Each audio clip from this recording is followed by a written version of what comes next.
So would you guys believe it? One day, just strolling on Temu, and I came across this really interesting twin dragon pen from Jinhao, and I got this for a steal of a price for £25.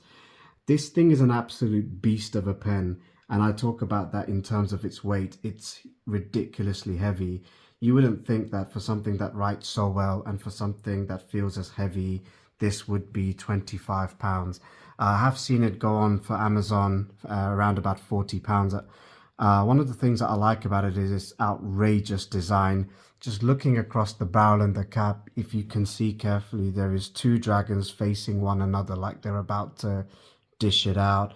It's got red jewels to represent the eyes on both of them and a nice red jewel or stone in the middle. I'm not sure what the Chinese inscriptions are suggestive of. Um, I got this in antique bronze. It looks the best in my opinion. It doesn't strike so much as opposed to the gold and the silver alternatives. Again, very heavy pen. You can see the whole body of the dragon as I rotate the barrel. Um, there's not much to it with the design. I believe it's metal. You could see some clouds. Not too much to say about it. Just a very outlandish design, to be honest. Very heavy, very nice looking pen. I like how they've done the head of the dragon with with ridges poking up. Just looking at the cap, there's no clip, but I guess this is one of those pens which looks better without one. And the dragon head can act as a pen stop, as a roll stopper. It takes a few, I guess, 1.5 twists to take the barrel out of the cap. Looking at the nib, if we could just get that focused in. A standard Jinhao nib. I got this in medium, I believe, and I'll show you some demonstrations writing it out, writing on the piece of paper in a bit. Again, not much to say about the section. I like the gold finish around these two areas here, and again, not much to say about the cap. This posts phenomenally well. I mean, you just have to give it a few twists. Does give it more weight with the pen, and it comes out quite long as well. But it posts incredibly well. There's no issues with that. I've got this inked up with Waterman's Audacious Red ink, but in hindsight, I didn't realize that I had the Diamine Red Dragon ink.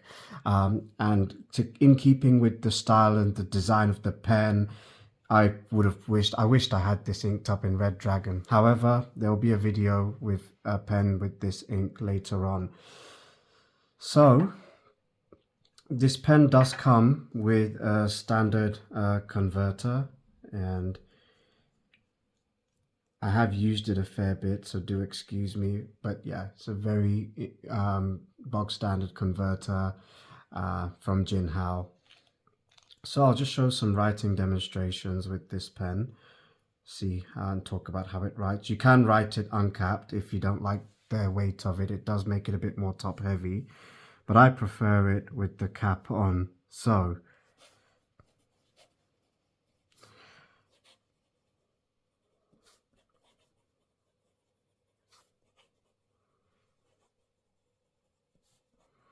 it writes fantastic, does not skip one bit.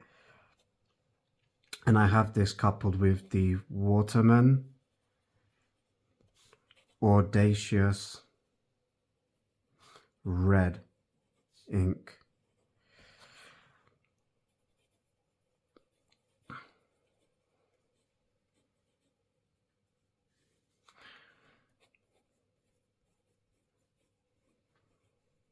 Very smooth, very smooth. I am struggling to fault it currently.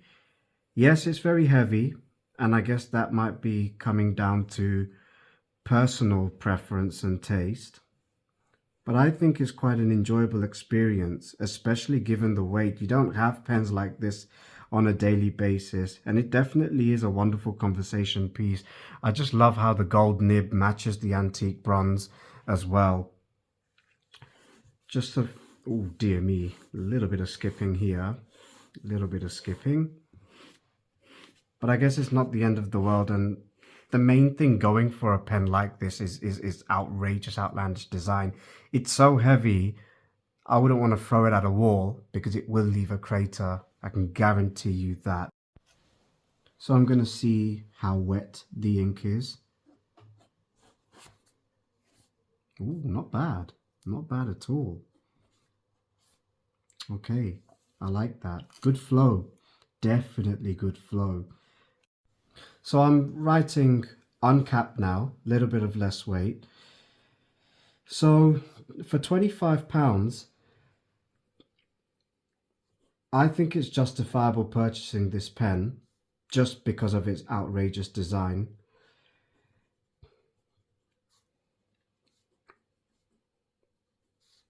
And if you're someone that's into heavy pens with a bit of girth, then absolutely go for it. This is a conversation piece for sure. And I'm just going to show you a demonstration of writing it in reverse. So it's not the best performer. I am struggling a little bit with good ink flow. So it's probably best written in the regular form, the regular position. So would I take this to work? I guess not.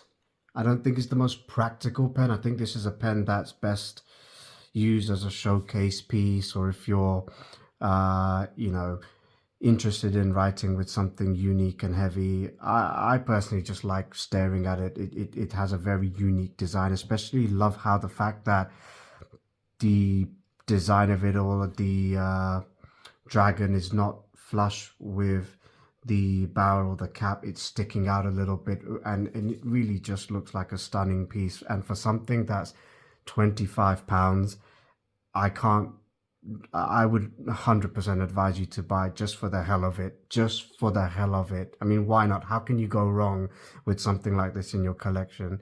I have another video coming up shortly with a Temu haul. It's incredible what kind of bargains you can find there. And just like and subscribe, I suppose, and then I'll put that video out at some point just to show you that there's a lot of really weird and wonderful stuff that you can find if you know where the right places are to look. All right, thank you very much.